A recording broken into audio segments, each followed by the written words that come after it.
selamat datang di podcast Komik Indo. Episode kali ini adalah lanjutan dan punya keterkaitan dengan episode sebelumnya. Biar nggak ada konteks yang kelewat, pastiin lu udah ngedengar episode sebelumnya ya. Selamat mendengarkan.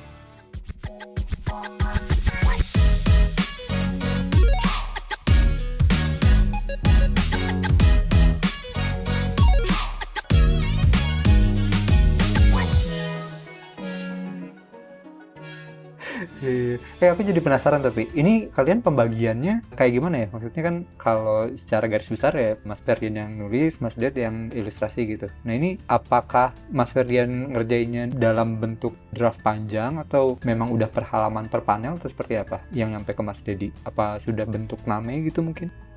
Jadi awalnya pas pertama kali itu saya udah sempet bikin draft panjangnya jadi satu chapter dulu ke Mas Dedi. Habis itu Mas Dedi merasa tidak terima karena kalau dia yang bikin name-nya nanti pekerjaannya makin banyak gitu. Tapi saya merasa itu kayak ini syarat tertentu dari kolaborasi.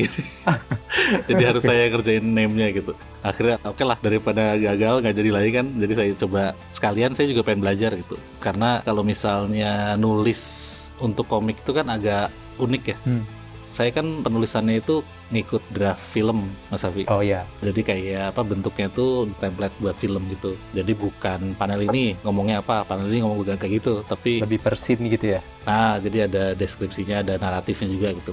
Nah, otomatis setiap adegan tuh kadang saya ngebayanginnya film banget gitu. Padahal kalau di komik tuh kan uniknya terbatas ya. Satu adegan tuh bisa sangat terbatas panelnya gitu loh. Jangankan adegan gitu, dialog aja kan kalau kepanjangan pasti jadi boring juga kan ya. Jadi harus milih-milih yang dialognya bisa pendek tapi ngena gitu. Nah, karena saya masih kurang pengalaman di situ, makanya saya juga tertarik buat bikin name-nya gitu. Nah, pas di awal-awal tuh name-nya, draft awalnya itu dari saya kayak gitu. Jadi ke Mas Dedi tuh bener-bener biar fokus ke visualisasinya secara full aja gitu. Walaupun pas di bagian aksi itu, karena jujur bikin name buat aksi itu paling susah. Kalau nyari referensi aksi itu kan sangat ini ya, spesifik gitu ya. Nendangnya mau gimana tuh kalau nyari referensi itu susah gitu. Tapi kalau ngobrol di tangga, ngobrol di kamar atau di ruangan itu kan masih gampang nyari referensi gitu. Tapi kalau aksi itu agak susah. Jadi akhirnya supaya lebih cepat dan pengalaman Mas Dedi juga lebih banyak kan di ngerjain aksi gitu. Jadi diserahin ke Mas Ded. Nah, alhamdulillahnya WWS itu yang chapter 1 aksinya banyak. Jadi di akhir yang tersiksa tetap Mas Dedi. Kurang lebih kayak gitu. Jadi kalau garis besarnya sih tetap sama kayak tadi Mas, saya yang nulis. Awalnya satu chapter full, tapi habis itu saya pecah per halaman, dan dari halaman tuh saya bikin name-nya baru ke Mas Dedi gitu. Tapi di akhir-akhir setelah udah banyak aksi, saya cuma nulis per halaman aja. Name-nya udah dari Mas Dedi, kurang lebih kayak gitu. Oke. Kalian ada ini nggak sih?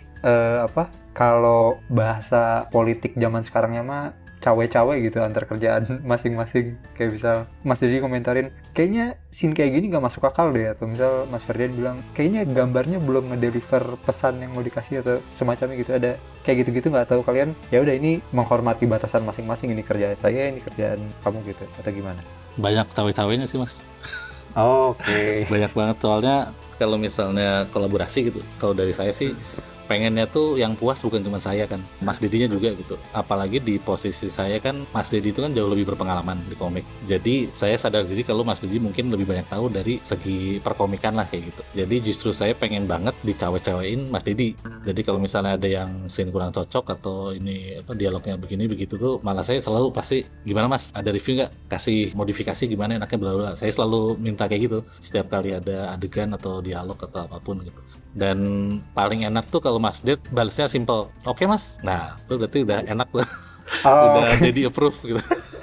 Tapi kalau manjang, wah itu berarti lumayan terus didiskusikan. I see. Kayak gitu. Tapi tetap kalau dari segi visualisasinya sih dari saya. Tapi Mas Dedi juga karena udah cukup tahu ya, udah dikebentuk sendiri sih Mas lama-lama batasannya itu. Jadi ketika udah ngerasa di luar kapabilitas saya, kayak misalnya ngarepnya gambarnya gimana, pas Mas Dedi kerjain, oh ternyata bisa begini gitu. Nah itu saya nggak bakal maksain, tetap oh iya emang kapabilitas Mas Dedi kan memvisualisasikannya, jadi emang itu yang bagus gitu. Asal sama-sama open sih harusnya bisa kejaga sih batasan masing-masing gitu. Ya balik lagi ke komunikasi tadi ya. Iya benar banget. Tapi nggak tahu dari versi Mas Dedi gimana? Sama, setuju. Gitu ya, kalau jawabannya simpel tuh udah yang paling oke gitu ya. Ya benar. Iya, kalau dirasain lagi bener kata Mas Fer di awal juga bilang maunya Mas Ded juga punya IP-nya gitu, punya WWS gitu. Merasa punya WWS jadi Mas Ded harus cawe-cawe gitu. Betul. Oke, nice sih. Ya, mungkin buat teman-teman yang mau bikin komik bareng juga ini salah satu pertimbangan yang mungkin bisa dicoba kali ya. Ini barangkali aja cocok buat lo gitu. Tapi jangan too much ya. Soalnya grand design-nya saya tahu ini punya Mas Fer, kan sempat ada storyboard yang dibikin oleh artis sebelumnya. Nah itu tetap disesuaikan lagi untuk yang sekarang kan. Misal ada yang ini nggak too much Mas, misal saya lihat sesuatu yang terlalu parah gitu, akhirnya ditone down kayak gitu. Misal kayak ini dimasukkan, kayaknya ini bakal ngedrop cerita Mas Fer deh, kayak gitu gitulah. Diskusi lagi, panjang lagi itu nanti. Itu diskusi masing-masing artis aja itu ya. Iya. Oke, nah ini aku mau mulai masuk ke komiknya. Tadi kan masih belum masuk ke komik ya, baru di bagian belakang. Nah ini bagian paling pertama yang pengen aku tanyain terkait komiknya ini adalah kenapa bahasa Inggris? Soalnya kan di komik pertama kali diterbitkan di event Komik Para-kan Indonesia gitu ya. Terus juga settingnya juga kalau aku lihat Indonesia, bahkan ada background yang ada tulisan bahasa Indonesianya gitu. Nah ini kenapa pertimbangannya pakai bahasa Inggris untuk komik ini gitu? Jadi itu sebenarnya penyesalan terbesar sih. Kenapa nyesel? Enggak, tapi ada alasannya gitu.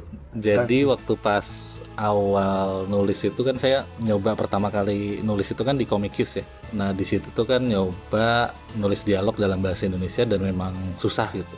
Bikin yang simple tapi ngena atau mungkin efektif tuh susah banget gitu. Tapi karena itu formatnya simple, jadinya mungkin agak lebih bisa dikejar gitu.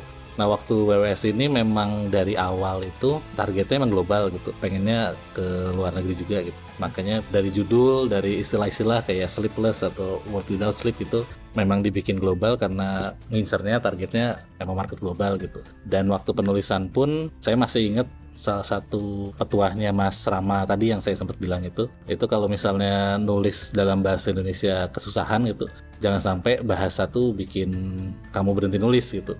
Kalau emang nyamannya masih di bahasa Inggris nggak apa-apa, tetap tulis aja gitu. Nah pada waktu bikin WWS awalnya tuh sempat Indonesia, pas tengah-tengah tuh udahlah fokus di market Indonesia aja gitu. Karena waktu itu ada tawaran buat dibikin jadi webtoon. Jadi saya tulis di Indonesia gitu. Nah pas draft yang mau ke Mas Dedi ini juga awalnya Indonesia gitu. Tapi saya malah mentok gitu. Waktu penulisan tuh mentok karena susah banget nyari dialog. Karena kan basically saya bukan penulis yang benar-benar udah biasa nulis gitu ya. Jadi karena lebih seringnya nonton film, banyaknya tuh adegan tuh di kepala tuh bentuknya dialognya bahasa Inggris gitu. Akhirnya saya nulisnya dalam bahasa Inggris. Nah cuman di akhir itu memang rencananya pengen di bahasa Indonesia kan gitu. Bahkan Mas Dedi aja sempat bilang gitu, nih yakin Mas nggak bahasa Indonesia aja gitu. Sempat ngingetin gitu. Tapi karena mepet akhirnya wah ini kalau ngonversi ke Indonesia agak lumayan, saya mikirnya kalau mau yang benar-benar sesuai lah, yang bagus lah gitu, yang nggak cuman asal translate atau ala kadarnya gitu. Akhirnya nanti aja lah mungkin kita bikin bahasa Indonesianya setelah misalkan nanti dijadiin kayak kumpulan isunya ini, jadi kayak omnibus gitulah, atau satu volume gitu. Dan karena saya pun nulis selanjutnya bakal masih nyaman di Inggris, jadi tetap putusin di Inggris gitu. Akhirnya tetap masih bahasa Inggris gitu.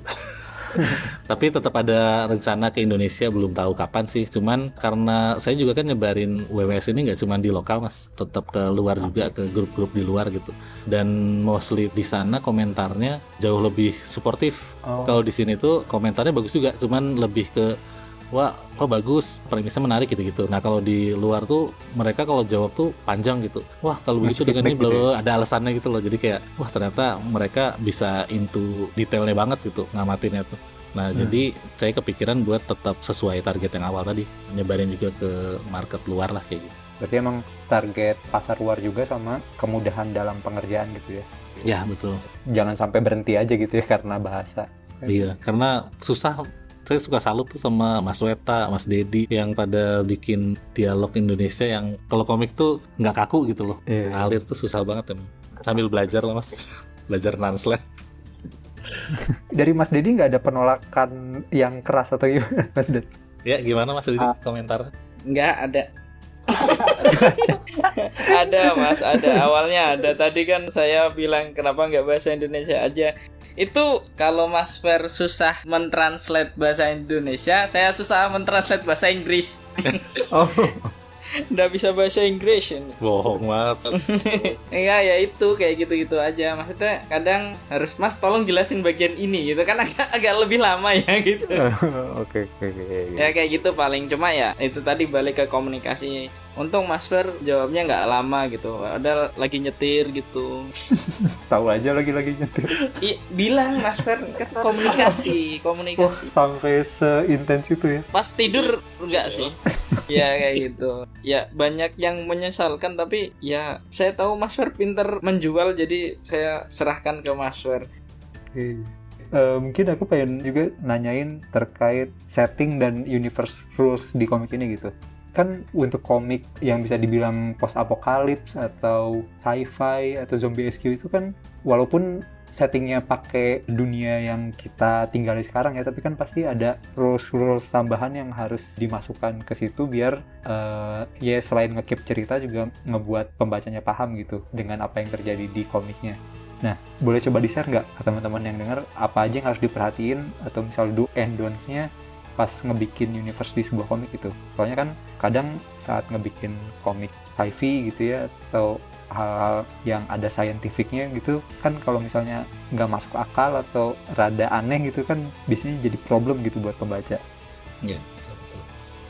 Kalau saya sih biasanya tetap paling penting tuh riset dulu ya. Jadi ketika menentuin premis itu tahu kalau tidur itu bakal jadi keyword paling penting gitu. Jadi saya riset sebanyak-banyaknya, tapi jangan over juga ya. Cuman riset tuh penting banget buat ngasih gambaran kira-kira batasannya tuh di mana aja gitu. Mana yang bisa dimodifikasi, mana yang tetap sesuai dengan scientificnya kayak gitu.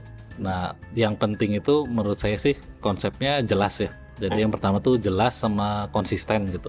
Nah, jelas dan konsisten ini yang kadang orang-orang kalau world building itu kan karena banyak banget yang mau dimasukin gitu buat menjelaskan dunianya tuh kadang overshare gitu pas di awal. Nah, jadi menurut saya jangan sampai kayak gitu. Jadi tetap bikin premisnya tuh yang jelas dan konsisten aja dulu gitu. Misalnya kayak Walking Dead aja, itu kan sampai sekarang sebenarnya belum ketahuan gitu virusnya tuh nyebarnya dari mana gitu. Dan itu nggak apa-apa kan, maksudnya nggak harus dijelasin semua di awal kayak gitu loh. Dia udah berseason-season, bahkan udah sampai banyak spin-off-nya, tapi belum benar-benar menjelaskan itu virus dari mana gitu. Nah, yang penting konsisten aja. Kalau belum mau dijelasin ya udah konsisten dulu gitu. Nah, yang keduanya tadi dari riset itu kan jadi dapat kan batasan tadi. Untuk konsisten harus tahu dulu yang benar tuh kayak gimana gitu. Kayak contohnya waktu saya riset yang nggak bisa tidur itu, sebenarnya yang bikin nggak bisa tidur apa nih gitu. Kalau misalnya dari otak gitu, nah bagian otak yang mana sih yang ngatur yang nggak bisa tidur gitu. Nah, itu jangan sampai salah kayak gitu. Kalau itu udah salah langsung jadi dipertanyakan kan, loh kok bisa gitu. Padahal kan yang ngatur bukan itu gitu. Nah, itu salah satu riset pentingnya di situ ya. Jadi tetap konsistensi dari segi ilmiahnya juga harus tetap tahu gitu. Dan itu gunanya riset. Nah, terus yang ketiga tuh menurut saya kalau science fiction itu nggak harus selalu fokus di science-nya, tapi bisa fokus ke karakternya gitu kalau di penceritaan. Makanya di WWS juga saya lebih seringnya susah mikirin karakter dibanding penjelasan sainsnya gitu. Jadi pendalaman karakter tuh jauh lebih susah dibanding nyari penjelasan sains, karena mainnya kan emosi ya kalau karakter ya kayak gitu. Dan itu justru bisa dimainin gitu di situ. Jadi jangan fokus ke sains doang, tapi justru fokus ke karakternya gitu. Paling itu, terus mungkin konfliknya juga jangan yang terlalu jauh kali ya, yang tetap relate lah kayak gitu. Kayak misalnya di WWS ini saya ceritain ada karakternya SMA, itu kira-kira konflik apa nih yang bisa relate. Nah, ketika ada kejadian kayak outbreak gitu kan, pasti kalau anak SMA pengennya kan ngubungin orang tua kayak gitu kan. Kan gak mungkin tiba-tiba dia jadi ayo kita harus nyari pistol gitu. Lagi nyari pistol di Indonesia gimana kan, nggak ada gitu. Iya, betul.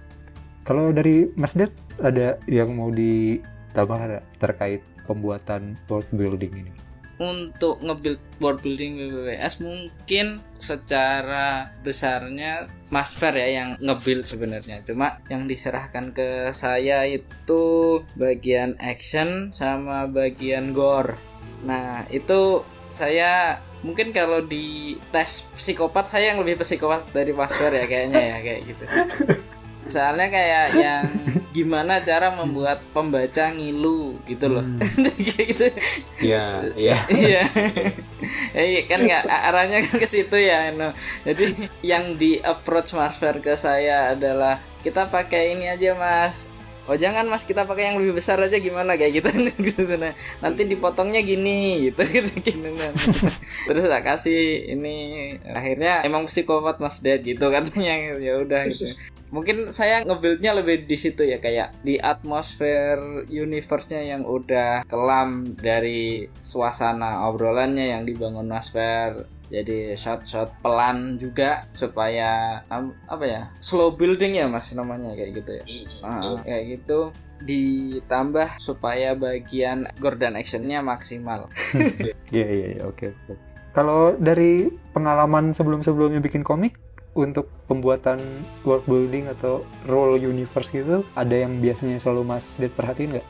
Yang diperhatiin masih sama ya, kayak yang dikatakan Mas Fer tadi. Cuma selama ini kan yang paling fantasi yang tak bikin kan Nagasari yang bisa dibilang buat universe itu Nagasari. Yang lain kayak Sinawang itu dunia nyata tapi bagian horornya doang. Ambivalen itu dunia nyata tapi bagian gelut-gelutnya doang. Paling Garuda Raya itu terakhir, cuma ya itu satu potongan doang.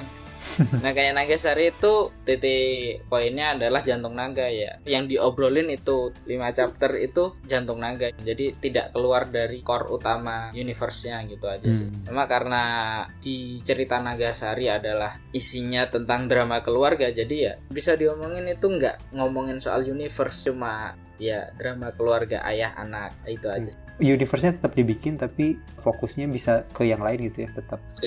Dipersempit aja. Oke, sih. Oke, nah ini terkait karakter juga nih. Ini walaupun sebenarnya aku belum yakin sih karakter utama di komik ini yang mana, tapi kalau ngelihat dari covernya kan ada 2 ya, yang bapak ini sama siswi SMA kan ya. Nah ini boleh tahu nggak kenapa kalian memilih 2 karakter ini mungkin sebagai karakter utama gitu? Apakah karena memang target pembacanya 17+ jadi ngebikin yang karakternya di range umur itu biar lebih relate apa gimana? Soalnya kan kalau di zombie apokalips atau post apokalips gitu kan bisa dari kalangan mana aja gitu ya. Iya, betul. Ya, kenapa pemilihannya 2 ini gitu? Iya.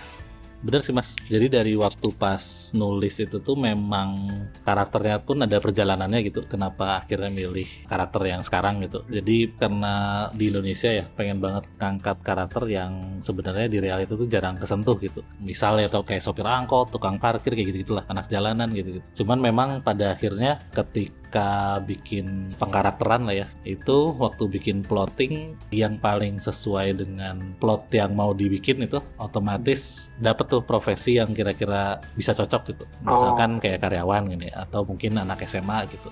Satu sisi itu, jadi emang mengalir juga dengan ceritanya sama plotnya. Oh ini berarti cocoknya karakternya tuh begini gitu. Karena kalau saya tuh bukan tipe yang bikin dari karakter, bukan karakter driven dari awal tuh enggak. Kalau saya lebih seringnya kalau bikin cerita atau nulis lah ya, banyaknya tuh emang ke world buildingnya. Jadi karakter tuh setelah world buildingnya ada gitu. Kan ada yang tipenya dari karakter dulu ya kayak gitu. Nah kalau saya dari world buildingnya, nah dari situ baru dapat setelah plottingnya dapat tuh karakter yang cocok ternyata ini gitu. Nah kayaknya dapatlah beberapa karakter yang nanti bakal dimasukin gitu. Salah 2-nya si Ralfan yang karyawan swasta itu sama anak SMA gitu. Nah terus memang ada sedikit ini. Jadi WWS ini kan sebelumnya memang mau difokusin per karakter Mas awalnya tuh. Jadi misal satu scene itu karakter A, terus scene lain nanti karakter B gitu. Jadi emang beberapa karakter gitu. Cuman pada waktu itu kan itu cocok kalau di update-nya sering dan nggak terlalu banyak gitu ya halamannya gitu waktu itu pas sebelum sama Mas Dedi gitu. Nah karena konsepnya itu gak jadi, akhirnya saya blend dengan lebih cepat gitu. Makanya di chapter 1 ini langsung ngeliatin langsung dari 2 sisi gitu. Dari sudut pandang yang karyawan sama yang anak SMA kayak gitu. Jadi kalau ditanya tadi pertimbangannya waktu nentuin karakter utama, kalau saya sih emang secara plotting dan world buildingnya itu cocoknya memang karakter ini gitu untuk di awal. Nanti bakal ada karakter lainnya juga gitu. Nah terus apakah disesuaikan dengan target pembaca? Kalau itu pasti iya. Jadi setelah plotting tadi, pada akhirnya memang harus mikirin market ya, karena kalau misalnya karakternya juga terlalu jauh atau orang nggak familiar, mungkin agak susah buat connect-nya gitu. Nah makanya dipilih yang kira-kira orang gampang connect, familiar, sama cocok dengan ceritanya kayak gitu. Kurang lebih itu sih Mas. Oke. Kalau dari Mas Dedi ada kontribusi atau penyanggahan apa gitu terkait karakter yang dibuat awalnya sama Mas Fer? Atau tadinya apakah bukan dua ini? Untuk dua karakter itu enggak sih Mas, enggak ada. Kalau si cewek saya tahu fetishnya Mas Fer ya dari awal ya. Jadi saya paham tipe-tipe waifunya Mas Fer. Jadi oke lah si cewek. Terus kenapa gapnya jauh banget? Ini awalnya yang saya pertanyakan. Tapi pas Mas Fer menjelaskan kenapa satunya anak SMA, satunya bapak-bapak 40 tahunan itu katanya, oh nanti ada di plot. Itu juga saya penasaran kenapa. Saya belum dikasih tahu. Oh gitu, oke. Nanti kita shock sama-sama ya, kita shock sama-sama. Iya, jadi ini emang ceritanya sebenarnya tentang romansa SMA dan karyawan. Apa? Oke. Ini nggak jadi tayang Mas, nggak jadi tayang. Lanjut aja, kalau selain karakter kan sebenarnya komik ini pakai setting Indonesia juga ya, dan juga ada kondisi pandemi gitu, yang mana pandemi itu ya sama-sama kita alami bersama gitu belum lama ini. Menurutku sih at some point itu tuh ngebuat kita yang ngebaca cukup relate ya, karena baru mengalami itu juga.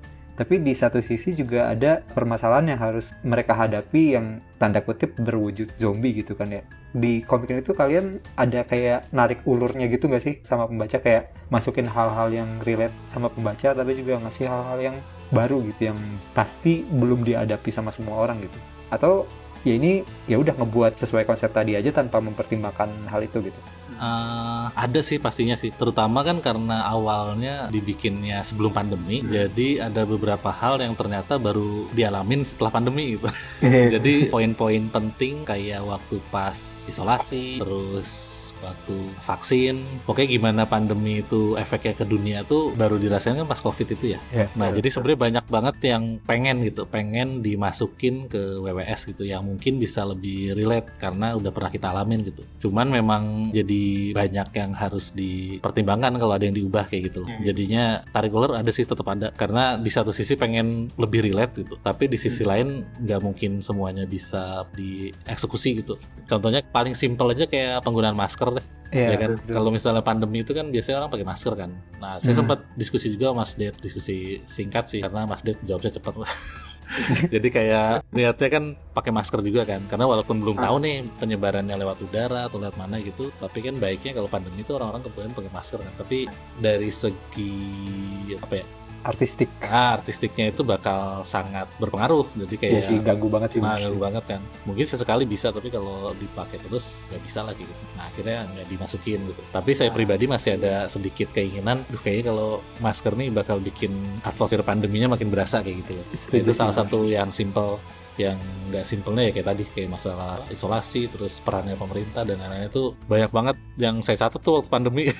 Jadi ironisnya pas pandemi itu jadi kayak gudang riset saya tuh sebenarnya. Cuman akhirnya ya nggak bisa dimasukin semua, jadi tetap nyoba fokus ke yang tetap mau disampaikan aja kayak gitu. Ya bener sih, itu yang masker pun aku sempat kepikiran sih, apa banyak nggak ya yang mikir, maksudnya kan baru pandemi gitu ya, kayak mikir pandemi kok nggak maskeran gitu. Ya, tapi bener. Ya itu tadi setelah ngedengar, iya sih kalau secara visual gitu ya maskeran semua kayaknya memang cukup ini sih, bener. Ada pembelaan dari Mas Ded. Pembelaan lagi. Enggak, itu tadi udah dibela Mas Fer sendiri. Cuma Mas, ini malah aku muncul pertanyaan. Apakah dari pemerintah ada ini Mas, bantuan ke orang-orang tidak mampu itu gara-gara pandemi? Di mana nih? Di WWS atau di Realita? Di WWS. Oh, harusnya sih ada, tapi ya nggak bakal di-highlight ya. Kurang lebih ya penanganan pandemi kemarin kan gimana, kebayang lah ya. Nah, kalau misalnya pandemi kemarin rada selau, tapi orang-orangnya kacau nih, marah-marah atau jadi psycho, kira-kira gimana kan pasti nggak mungkin ini. Nggak mungkin terlaksana. Seru. Nah, tuh, lu semua mendengar ya, ini cuplikan singkat bagaimana diskusi mereka terjadi pas bikin komik gitu ya guys. Obrolan seru ini bakalan kita lanjut di episode podcast Komik Indo berikutnya. Jangan sampai kelewatan ya. Dan jangan lupa, dukung terus perkomikan Indonesia, bukan hanya karena nasionalitas, tapi juga karena kualitas. Sampai ketemu lagi di episode berikutnya.